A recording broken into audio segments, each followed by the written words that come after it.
நம்ம சேனல் சார்பாக உங்கள் எல்லாருக்குமே அன்பான வணக்கம். கார்த்திகை மாதம் அப்படிங்கிறது ரொம்பவே புனிதமான மாதம் அப்படின்னு சொல்லப்பட்டிருக்கு. இந்த மாதத்தில் தான் லட்சக்கணக்கான பக்தர்கள் சபரிமலை ஐயப்பன் சுவாமிக்கு விரதமிருந்து மாலை அணிந்து செல்வார்கள் அப்படின்னும், மிகவும் பிரபலமான கார்த்திகை தீபமும் இந்த மாதத்தில் தான் நடைபெறும் அப்படிங்கிறதுனாலும் இந்த மாதத்துக்கு கூடுதல் சிறப்பானதாகவே பார்க்கப்படுது. இந்த கார்த்திகை மாதத்தில் செய்யக்கூடாத பல விஷயங்கள் இருக்குது. செய்யவே கூடாத விஷயங்கள் பல இருந்தாலும் குறிப்பாக இந்த தாம்பத்தியம் இந்த கார்த்திகை மாதத்தில் வைக்கக்கூடாத 4 நாட்கள் என்ன அப்படிங்கிறத தெரிஞ்சுக்கிட்டு இந்த கார்த்திகை மாதத்தில் செய்யக்கூடாத மற்ற விஷயங்கள் என்ன அப்படிங்கிறதையும் தெரிஞ்சுக்கலாம். வணக்கம். நம்ம சேனலுக்குள்ளே உங்கள் எல்லாரையும் வரவேற்கிறதுல எனக்கு ரொம்ப ரொம்ப சந்தோஷம். இறைவனோட ஆசிர்வாதம் எல்லாருக்கும் கிடைக்கட்டும்.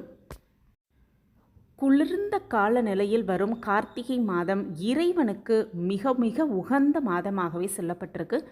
துறவரம் செய்வதற்கும் இந்த கார்த்திகை மாதம் சிறந்தது அப்படின்னு வேதங்களில் சொல்லப்பட்டிருக்கு. இந்த கார்த்திகை மாதம் இந்த ஆண்டு என்னைக்கு துவங்குது, என்னைக்கு முடியுது அப்படிங்கிறத பற்றி முதல்ல தெரிஞ்சுக்கிட்டு அதுக்கப்புறம் தாம்பத்தியம் வைத்துக்கொள்ளக்கூடாத 4 நாட்கள் என்ன அப்படிங்கிறதையும் தெரிஞ்சுக்கலாம். முதலாவதாக இந்த ஆண்டு கார்த்திகை மாதம் அப்படின்னு பார்த்தோன்னா நவம்பர் 16ஆம் தேதி சனிக்கிழமையில் துவங்கி டிசம்பர் மாதம் 16ஆம் தேதி முடிவடையுது. இந்த கார்த்திகை மாதம் முழுவதுமே சில விஷயங்களை கண்டிப்பாக செய்யவே கூடாது அப்படின்னு சொல்லப்பட்டிருக்கு. புனித நூல்படி பார்த்தோன்னா இந்த மாதம் குளிர்காலத்தின் தொடக்கத்தை குறிக்குது அப்படின்னும், ஆரோக்கியமாகவும் மகிழ்ச்சியாகவும் இருக்க உணவு பழக்கங்களிலும் சில மாற்றம் தேவைப்படுகிறது அப்படின்னும் சொல்லப்பட்டிருக்கு. அதே போல் இந்த மாதத்தில் தாம்பத்தியம் சில குறிப்பிட்ட நாட்களில் வைத்து கொள்ளவே கூடாது அப்படிங்கிறதையும் தெரிஞ்சுக்கலாம். அந்த 4 நாட்கள் என்ன அப்படிங்கிறத பார்த்தோன்னா குறிப்பாக ஏகாதசி நாள், அடுத்ததாக அஷ்டமி நாள், அடுத்ததாக அமாவாசை நாள், அடுத்ததாக பௌர்ணமி தினம். இந்த 4 நாட்கள் கார்த்திகை மாதத்தில் வரக்கூடிய இந்த 4 நாட்களும் கண்டிப்பாக தாம்பத்தியம் வைத்து கொள்ளக்கூடாது அப்படின்னும் சொல்லப்பட்டிருக்கு. அதே போல் இந்த கார்த்திகை மாதத்தில் முடிந்தவரை அசைவ உணவை தவிர்ப்பது அப்படின்னும், கிழங்கு வகைகளை தவிர்த்து விடுவது ரொம்ப ரொம்ப நல்லது அப்படின்னே சொல்லப்பட்டிருக்கு.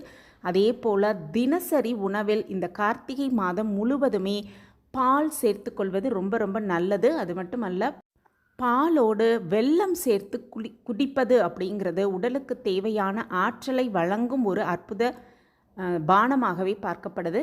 அதே போல் இந்த கார்த்திகை மாதம் முழுவதுமே குளிர்ந்த நீரை தவிர்த்து விடுவது, இளம் சூடாக இருக்கும் அந்த நீரை பருகுவது அப்படிங்கிறது ரொம்பவே சிறப்பான விஷயமாக பார்க்கப்படுது. குளிரூட்டப்பட்ட அல்லது குளிர்ந்த நீரை தவிர்த்து விடுவது ரொம்ப ரொம்ப நல்லது அப்படின்னும், இந்த மாதத்தில் முடிந்தவரை துளசி இலைகளை பயன்படுத்துவது ரொம்பவே சிறந்த ஒரு விஷயமாகவே பார்க்கப்படுது. அதே போல் கசப்பு உணவை தவிர்ப்பதும் இந்த மாதத்தில் முடிந்தளவு தவிர்த்து விடுவது ரொம்ப ரொம்ப நல்லது அப்படின்னே சொல்லப்பட்டிருக்கு. துளசி இலைகளை கூடுமான வரை சேர்த்து கொள்வது, பயன்படுத்துவது ரொம்பவே ஒரு நல்ல விஷயமாகவே பார்க்கப்படுது. பல்வேறு மருத்துவ குணங்களை கொண்டுள்ள துளசி ஆன்மீக ரீதியாகவும் வணங்கப்படுது.